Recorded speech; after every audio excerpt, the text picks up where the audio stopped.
ವೀಕ್ಷಕರ ನಮಸ್ಕಾರ. ಇಂದಿನ ಜನರೇಷನ್ಗೆ ಪ್ರೀತಿ ಅಂದ್ರೆ ಏನು ಅಂತ ಗೊತ್ತಿಲ್ಲದೆ ಯಾವುದೋ ಲಸ್ಟ್ ಅನ್ನ ಪ್ರೀತಿ ಅಂದ್ಕೊಂಡ್ರೆ ಇನ್ನೊಂದು ಕಡೆಯಲ್ಲಿ ಅಲ್ಲೊಂದು ಪ್ರೀತಿಯ ತ್ಯಾಗಕ್ಕೆ ಕೋಟಿ ಕೋಟಿ ಜನರು ಕಂಬನಿ ಮಿಡಿಯುತ್ತಾ ಇದ್ರು. ಇಂದು ಸೋಷಿಯಲ್ ಮೀಡಿಯಾದಲ್ಲಿ ನೀವು ನೋಡುತ್ತಿರುವಂತಹ ದಂಪತಿಗಳ ಕಣ್ಣೀರ ಕಥೆಯನ್ನ ಮುಂದಿನ 5 ನಿಮಿಷಗಳ ಕಾಲ ನೀವು ಕೇಳುತ್ತೀರಿ. ಈ ದಂಪತಿಗಳ ಹೆಸರು ವಿವೇಕ್ ಮತ್ತು ಸೃಜನಾ ಸುಬೇದಿ. ಇವರು ನೇಪಾಳದ PhD ಕ್ಯಾಂಡಿಡೇಟ್ ಫಿಸಿಕ್ಸ್ ನಲ್ಲಿ, ಹಾಗೇನೆ ಜಾರ್ಜಿಯಾದ ಯೂನಿವರ್ಸಿಟಿಯಲ್ಲಿ ಆಸ್ಟ್ರೋನಮಿ ಆಗಿದ್ರು. ಸ್ಫುರದ್ರೂಪಿಯಾಗಿರುವಂತಹ ಹೆಂಡತಿಯ ಜೊತೆಗಿನ ಬದುಕು ಬಹಳಾನೇ ಚೆನ್ನಾಗಿತ್ತು. ಬಾಲ್ಯದಿಂದಲೇ ಇತರರಿಗೆ ಆದರ್ಶವಾಗಿ ಬದುಕಿದ ವಿವೇಕ್ಗೆ ಉತ್ತಮ ಸಮಯದಲ್ಲಿಯೇ ದೇವತೆ ಅಂತ ಹುಡುಗಿಯ ಜೊತೆಗೆ ಮದುವೆ ಕೂಡ ಆಗುತ್ತದೆ. ಆದ್ರೆ ದೇವರ ಕಣ್ಣು ಈ ದಂಪತಿಗಳ ಮೇಲೆ ಹೇಗೆ ಬಿತ್ತೋ ಗೊತ್ತಿಲ್ಲ. ಸೃಜನ್ ಸುಬೇದಿಯ ಗಂಡನಿಗೆ ಬ್ರೈನ್ ಟ್ಯೂಮರ್ ಇದೆ ಎಂದು ವೈದ್ಯರ ಮೂಲದಿಂದ ತಿಳಿಯಲ್ಪಟ್ಟಿತು. ಬ್ರೈನ್ ಟ್ಯೂಮರ್ ಅಂದ್ರೆ ಏನು ಅನ್ನೋದು ತುಂಬಾ ಜನರಿಗೆ ಇರುವಂತಹ ಡೌಟ್. ಕ್ಯಾನ್ಸರ್ ಅಥವಾ ಕ್ಯಾನ್ಸರ್ ಅಲ್ಲದ ದ್ರವ್ಯರಾಶಿ ಅಥವಾ ಮೆದುಳಿನಲ್ಲಿ ಅಬ್ನಾರ್ಮಲ್ ಸೆಲ್ಗಳು ಬೆಳೆಯುವುದು, ಹಾಗೇನೆ ಮೆದುಳಿನಲ್ಲಿ ಗೆಡ್ಡೆಗಳು ಬೆಳೆಯುವುದು ಅಂತಾನೂ ಕರಿಬಹುದು.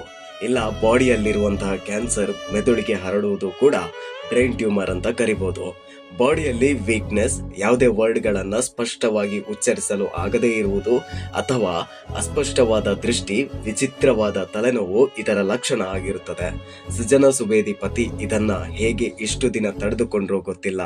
ಆದ್ರೆ ಆಕೆಯ ಪತಿಗೆ ಇದ್ದಿದ್ದ ಒಂದು ಧೈರ್ಯ ಆತನ ಪತ್ನಿ. ಬ್ರೈನ್ ಟ್ಯೂಮರ್ ಕನ್ಫರ್ಮ್ ಆದ ಬಳಿಕ ಪತ್ನಿ ಮತ್ತು ಪತಿ ಹಾಸ್ಪಿಟಲ್ಗೆ ಸೇರುತ್ತಾರೆ. ಮುಂದೆ ಟ್ರೀಟ್ಮೆಂಟ್ ಶುರು ಕೂಡ ಆಗುತ್ತದೆ.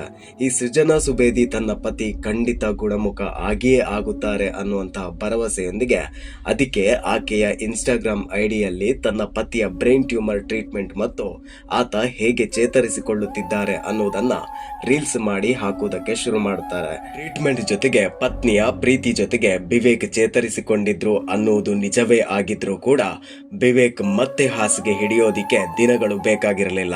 ಚೆನ್ನಾಗಿದ್ದ ದೇಹ ಕ್ಷೀಣವಾಗುತ್ತಿರುವುದು ಕಾಣುವಾಗಲೇ ತನ್ನ ಪತಿಯ ದಿನಗಳು ಹತ್ತಿರ ಬಂತು ಎಂದು ತಿಳಿದಿದ್ದ ಪತ್ನಿ ಆತನಿಗೆ ಕಿಂಚಿತ್ತು ಪ್ರೀತಿಯನ್ನ ಕಡಿಮೆ ಮಾಡಲಿಲ್ಲ.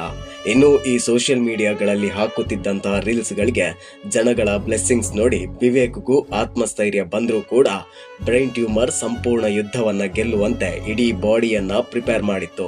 ನಿನ್ನೆ ಆತ ತನ್ನ ಪತ್ನಿಯ ಮಡಿಲನ್ನ ಬಿಟ್ಟು ದೇವರ ಮಡಿಲಿಗೆ ಪ್ರೀತಿಯಿಂದ ಹೋಗಿದ್ರು ಅನ್ನೋದು ಅತ್ಯಂತ ದುಃಖಕರವಾದ ವಿಚಾರ.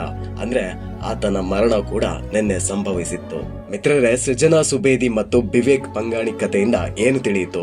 ಭಾವುಕವಾಗಿದ್ದ ಮನಸ್ಸುಗಳಿಗೆ ಸಾಂತ್ವನ ಹೇಳಲು ಸಾಧ್ಯವಿಲ್ಲ. ಆದ್ರೆ ಇಂದಿನ ಜನರೇಷನ್ ಪ್ರೀತಿಗೆ ಮತ್ತು ಇವರುಗಳು ಮಾಡಿದ್ದ ಪ್ರೀತಿಗೆ ತುಂಬಾನೇ ವ್ಯತ್ಯಾಸಗಳು ಇತ್ತು. ವಿವೇಕ್ ಕ್ಯಾನ್ಸರ್ ಪೇಷಂಟ್ ತಿಳಿದಾಗ್ಲೇ ಡಿವೋರ್ಸ್ ಕೊಟ್ಟು ಹೋಗಬಹುದಿದ್ದ ಸೃಜನಾ ಯಾಕೆ ಹೀಗೆ ಮಾಡಲಿಲ್ಲ ಅಂದ್ರೆ ಅದನ್ನ ನಿಜವಾದ ಪ್ರೀತಿ ಅಂತ ಕರಿಬಹುದು.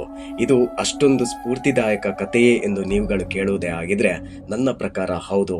ಇವಾಗಿನ ಪ್ರೀತಿ ಹೇಗೆ ಅಂದ್ರೆ ಇಷ್ಟ ಇದ್ರು ಇಲ್ಲದೆ ಇದ್ರು ಕೂಡ ಒಟ್ಟಿಗೆ ಬದುಕಲು ಸಮಾಜ ಬಿಡೋದಿಲ್ಲ, ಇಲ್ಲದೆ ಹೋದ್ರೆ ಮನೆಯವರು ಬಿಡೋದಿಲ್ಲ, ಅಥವಾ ನಾವುಗಳೇ ಬದುಕೋದಿಲ್ಲ.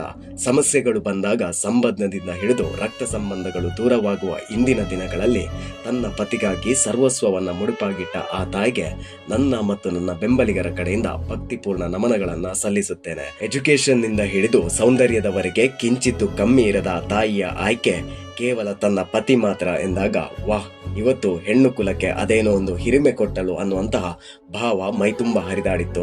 ಇನ್ನೊಂದು ವಿಚಾರ ಮಿತ್ರರೇ, ಸಾಧನೆ ಅಂದ್ರೆ ಕೇವಲ ಒಬ್ಬರನ್ನ ಸೋಲಿಸಿ ಬಂಗಾರ ಗೆಲ್ಲೋದು, ಟ್ರೋಫಿ ಗೆಲ್ಲೋದು ಮಾತ್ರ ಅಲ್ಲ. ತನ್ನ ಪತಿಗೆ ವಿಧೇಯಳಾಗಿ ಬದುಕುವುದು ಕೂಡ ಸಾಧನೆ ಎಂಬುದನ್ನ ತಿಳಿಸಿಕೊಟ್ಟ ಮಹಾನ್ ತಾಯಿ ಸೃಜನಾ ಸುಬೇದಿ. ಆಕೆಯ ಪತಿಗೆ ಒಂದು ಮೋಕ್ಷ ಸಿಗಲಿ ಅಂತ ಪ್ರಾರ್ಥಿಸುತ್ತಾ, ಇನ್ನು ಈಕೆಯ ಬಾಳಿಗೂ ಕೂಡ ಒಂದು ಉತ್ತಮ ದಾರಿಗಳು ಸಿಗುತ್ತಾ ಹೋಗಲಿ ಎಂದು ಆಶಿಸುತ್ತಾ ಈ ದಂಪತಿಗಳ ಬಗೆಗೆ ನಿಮ್ಮ ಅಭಿಪ್ರಾಯವನ್ನ ತಪ್ಪದೆ ಕಮೆಂಟ್ ಮಾಡಿ ಎಂದು ಹೇಳುತ್ತಾ ವಿಡಿಯೋವನ್ನ ಎಂಡ್ ಮಾಡ್ತಾ ಇದ್ದೇನೆ.